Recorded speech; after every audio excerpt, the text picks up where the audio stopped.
AITAH for telling my girlfriend that I need space after she reconnected with her ex, and now she thinks I'm being controlling. Some background. I, 24F, have been dating my girlfriend Sarah, 26F, for about 2 years. Things have been really good between us. We live together, we've talked about the future, and I genuinely thought we were solid. About a month ago, Sarah told me she'd reconnected with her ex, Layla, also a woman, on Instagram. She said they were just friends now, and there was nothing to worry about. I told her I was a little uncomfortable, but trusted her, and didn't make a big deal out of it. Here's where it gets complicated. Over the past few weeks, Sarah and Layla have been texting every single day, sometimes until midnight. They also met up twice for coffee without Sarah mentioning it beforehand.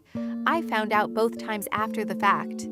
When I asked Sarah about it, she got defensive and said I was checking up on her. Last week, I calmly told Sarah that I'm feeling hurt and that I need a little emotional space to process everything. I wasn't asking her to stop talking to Layla, I just said I needed her to be more open with me about when they're meeting, and that I needed some time to sort out my feelings.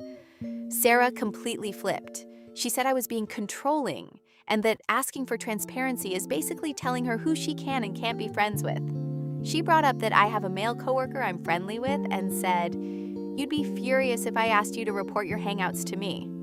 But I never asked her to report anything. I just wanted her to mention it in passing, the way couples normally do. Now she's barely speaking to me and told her friends I'm jealous and insecure. Some of them have messaged me saying I need to trust her. I do trust her. I just felt blindsided by the secrecy. So, AITAH for asking for space and more openness after she started secretly meeting up with her ex? Update. I didn't think I'd be posting an update so soon.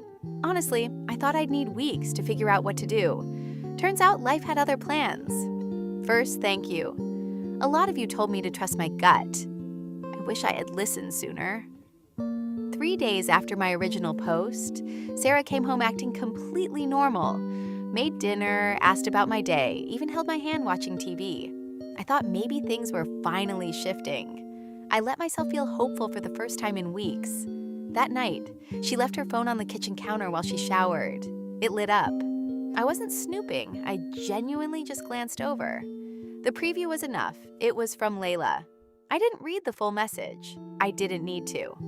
The first line told me everything I had been trying not to believe for the past month. I won't repeat what it said, but it confirmed what most of you already knew. When Sarah came out of the shower, I was sitting at the kitchen table. She saw my face, and she knew. For a moment, neither of us said anything.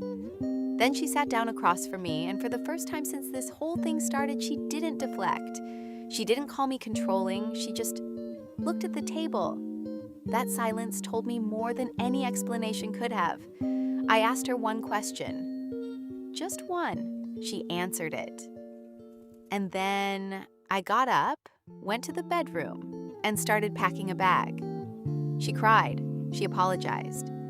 She said it meant nothing, and that she had made a mistake. She said she loved me and didn't want to lose me. 2 weeks ago, I would have held on to every one of those words. That night, I just felt quiet, like something inside me had already said goodbye without telling me. I stayed at a friend's place that night. I haven't gone back since. I'm not okay. I want to be honest about that.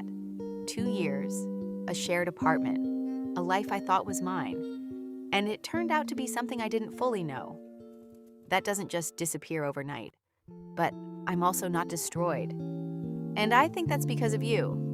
Hundreds of strangers told me my instincts were right before I was willing to admit it to myself. You gave me a soft place to land before I even knew I was falling. So, no, I am not the asshole.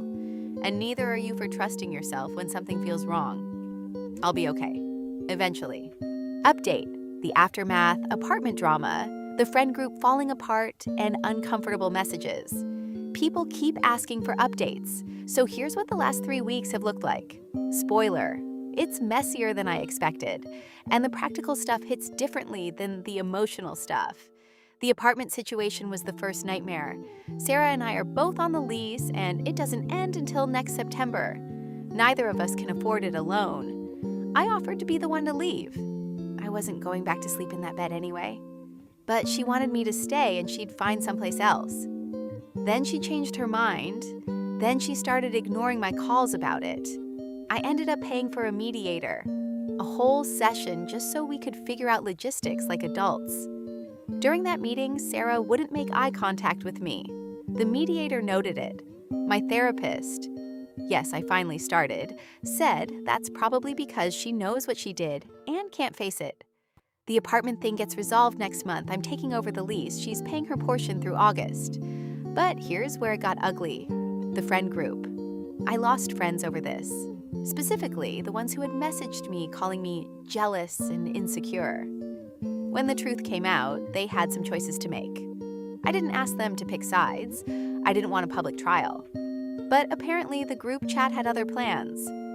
One friend, let's call her Maya, reached out a week after and basically said, "I'm so sorry for not believing you." She admitted Sarah had been venting to them for months about how controlling I was.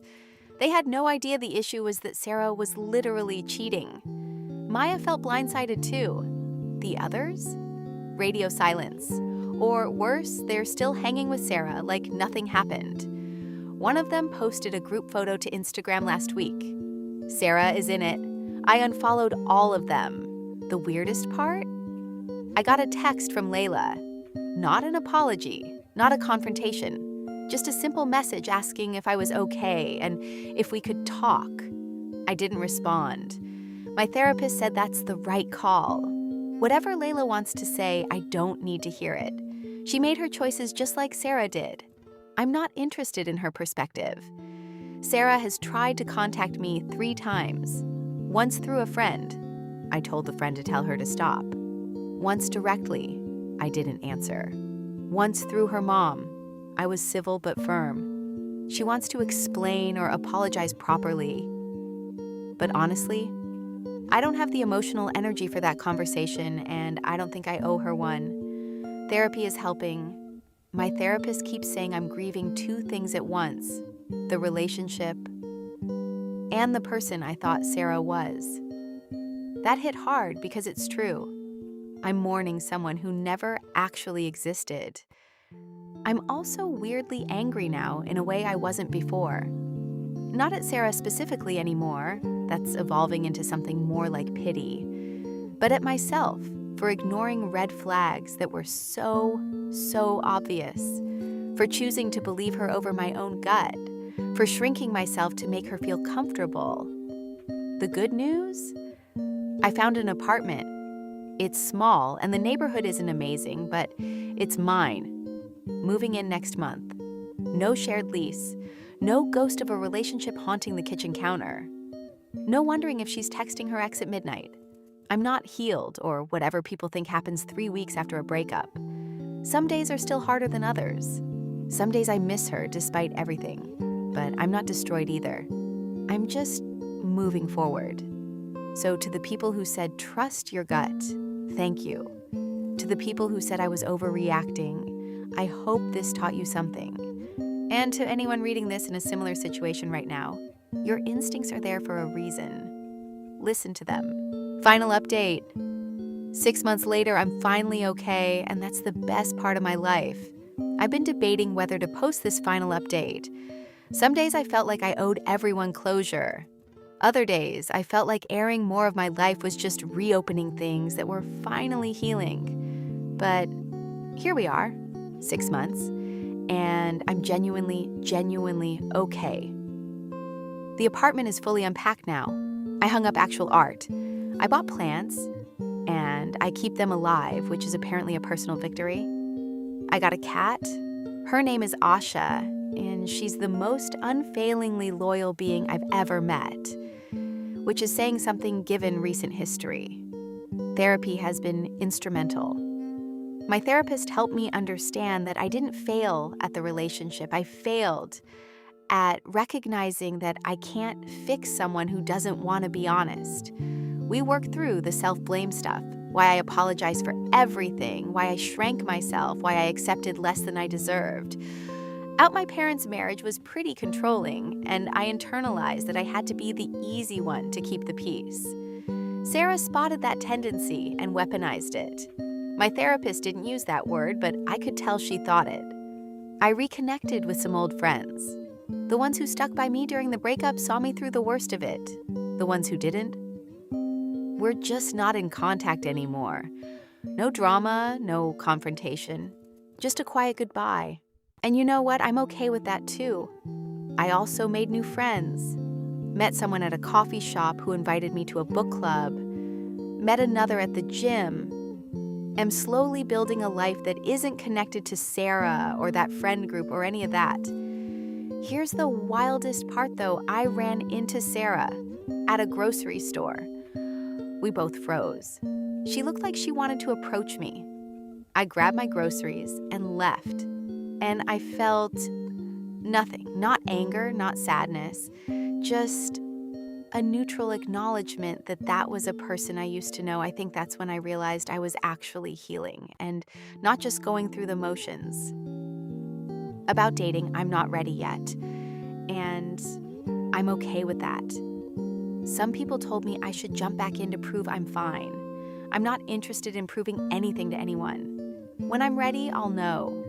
And I'll be looking for someone who communicates, who's honest, who doesn't hide things for my own good. The questions people keep asking, no, I haven't heard from Sarah or Layla in months.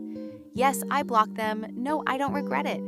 Yes, I sometimes miss the version of Sarah I thought she was. No, I don't regret leaving.